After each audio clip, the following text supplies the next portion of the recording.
Olá,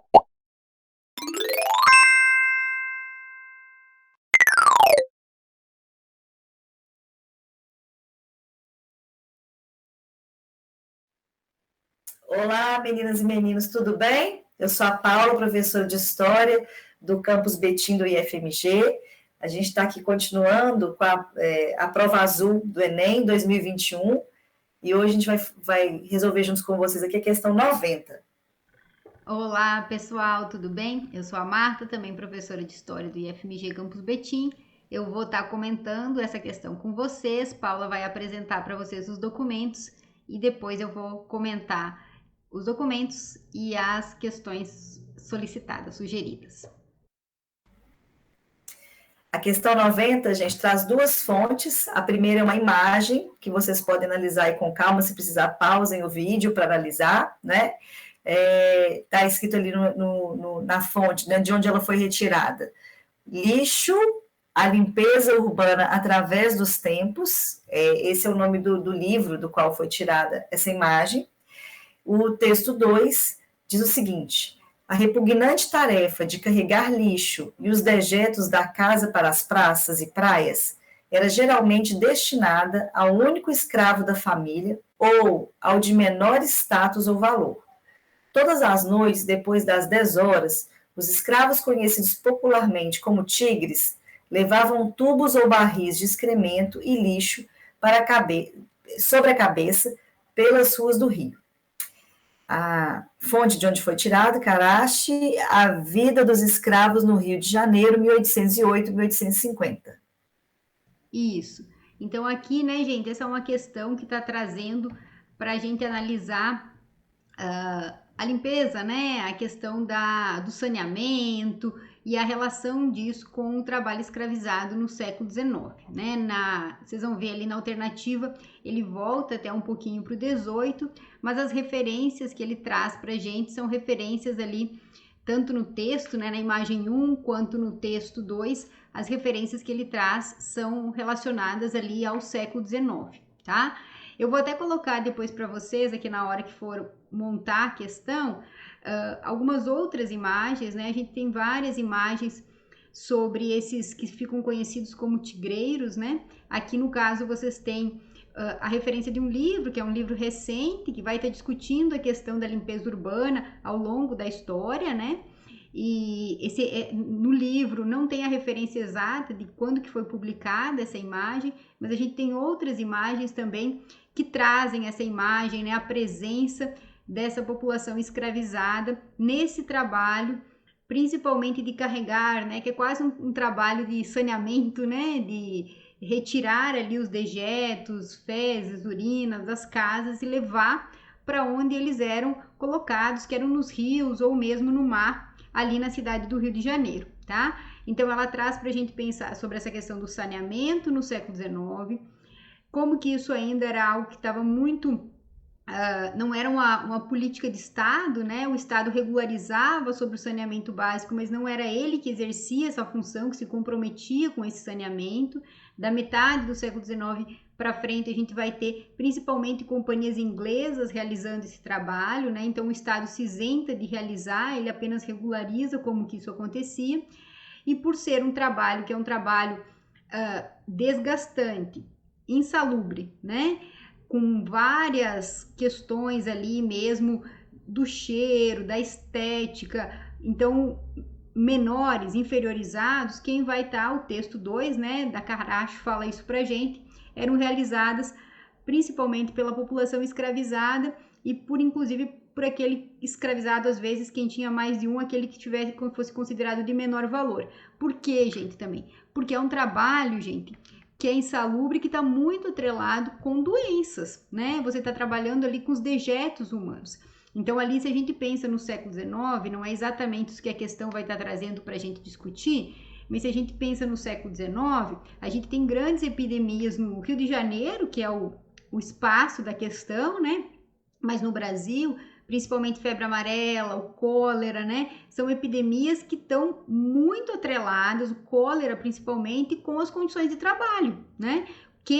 A população que vai ser mais afetada é essa população sejam as lavadeiras, sejam os que são chamados ali de tigreiros, né? Essa população mais pobre, principalmente esses trabalhadores que são responsáveis pela limpeza, né? Seja pela limpeza das casas, das roupas ou pela limpeza ali da cidade também, tá bom? Então, acho que é importante a gente pensar isso. É um trabalho que ele não é só um trabalho que tem essa questão mesmo, né, do cheiro, enfim, né, de toda a carga ali por trás disso. Mas é um trabalho também que expunha essas pessoas a muitas doenças, né, a uma morte talvez precipitada. E por isso que se colocava ali aquela pessoa que era considerada dentro do patrimônio a de menor valor, né, a de menor valor econômico, tá bom? Então é essa a questão, né? O nome tigreiro, gente, para quem nunca ouviu falar, né? Ele tem duas possibilidades, né?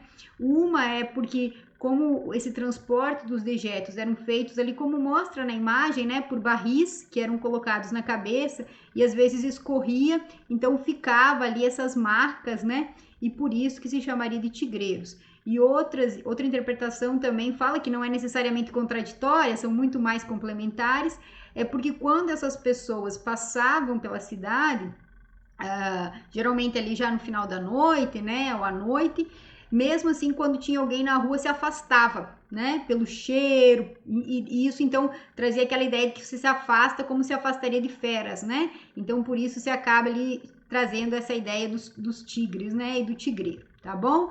Então tem essa imagem ali, a gente vê nessa imagem que tá pra gente, tem uma quitandeira também aparecendo, tem alguém conduzindo essas pessoas, mas como eu falei para vocês, se vocês derem uma pesquisadinha, vocês vão ver que tem vários artistas que retrataram essa ocupação, principalmente ali na cidade do Rio de Janeiro, tá? Então vamos ver o que as alternativas estão trazendo pra gente e a gente comenta um pouquinho mais. A ação representada na imagem e descrita no texto evidencia uma prática do cotidiano nas cidades no Brasil nos séculos 18 e 19, caracterizada pela, letra A, valorização do trabalho braçal. Essa alternativa tá errada, né, gente? Dá pra gente descartar bem fácil. A gente fala que, pelo contrário, né, enquanto a gente vai ter a escravidão no Brasil, a gente vai ter uma desvalorização do trabalho braçal, né? O trabalho braçal, ele passa a ser atrelado ali, então, à população escravizada ou mesmo à população livre e pobre. Então, você não tem uma valorização do trabalho braçal, né? A gente demora, inclusive, até hoje a gente tem uma desvalorização, né? Mas a gente demora para desconstruir essa ideia de que o trabalho braçal seria um trabalho tão importante quanto qualquer outro trabalho, tá? E isso é muito conectado a essa nossa história, a esse nosso passado escravista, tá bom? Letra B, reiteração das hierarquias sociais. Esse é o nosso gabarito, tá, gente? É isso que a questão está trazendo para gente, que você vai ter dentro de uma sociedade, que é uma sociedade extremamente desigual, como essa sociedade brasileira ali do século XVIII e XIX, a construção, o reforço, né, a reiteração dessas hierarquias sociais, ela é feita cotidianamente. E, inclusive, está trazendo para a gente pensar essa hierarquização, inclusive, dentro da escravidão, né? Então, esse é o nosso gabarito, né? São as pessoas que são consideradas dentro daquela sociedade como menos importantes que vão estar exercendo esses trabalhos de maior vulnerabilidade. Letra C, sacralização das atividades laborais. Repete, né, Marta? Isso, é basicamente a mesma coisa da letra A, né? Usa esse termo que é um termo mais do religioso, mas que aqui seria uma valorização, então, como a letra A não é isso, é o oposto disso, né? Essa até facilita, né? Porque o aluno pode eliminar as duas, já que tem duas alternativas que falam a mesma coisa, você consegue já até eliminar. Letra D, superação das exclusões econômicas. Não, né, gente? Não essa assim foge completamente, não é sobre isso que o texto está falando, não é sobre isso que a questão está falando, e pelo contrário, a gente evidencia na imagem, né, que você não tem uma superação das exclusões econômicas, você não tá... É uma sociedade que é uma sociedade extremamente desigual, a sociedade do século XIX. desigual em relações de poder, desigual em estrutura social e desigual em questões econômicas também, tá? Então, essa também não é uma questão difícil, né? Porque as alternativas erradas são facilmente identificadas como erradas para aquela sociedade. E letra E, ressignificação das heranças religiosas. Essa também, né, foge muito do tema. Em nenhum momento, nenhum dos documentos está falando sobre questões religiosas, né? Não é essa a temática. Então, essa pode ser excluída porque ela foge completamente do tema do que está sendo discutido na questão, tá? Aqui, gente, eu queria reforçar com você só uma coisinha que essa questão traz para a gente pensar, né? Como que a gente tem essa relação entre a desvalorização do trabalho, de algumas ocupações, né? E a quem a gente atribui essas ocupações. E ao quem a gente atribui, a gente reforça essa desvalorização. E como que isso às vezes vai se alimentando ao longo do tempo, né? Então, como que algumas ocupações que talvez até hoje a gente entenda como menos valorosas dentro da nossa sociedade, menos dignas ou algo nesse sentido, importa pra gente, dentro do pensamento histórico, entender por que a gente entende elas como menos importantes para a sociedade. E aqui, pensando em limpeza urbana, em saneamento, acho que a gente consegue facilmente identificar que é uma ocupação, principalmente com o crescimento das cidades, fundamental. E ainda assim, hoje a gente atribui a quem exerce essas funções um lugar de menor importância. Então, é importante a gente entender como que a gente constrói também uma maior valorização ou desvalorização para determinadas ocupações e quem a gente coloca para exercer essas ocupações, tá bom? Então, acho que essa é uma questão bem legal para a gente pensar sobre isso, tá bom? Espero que tenha ficado claro e qualquer coisa a gente está à disposição. Isso mesmo. Obrigada, pessoal. Até mais. Um abraço.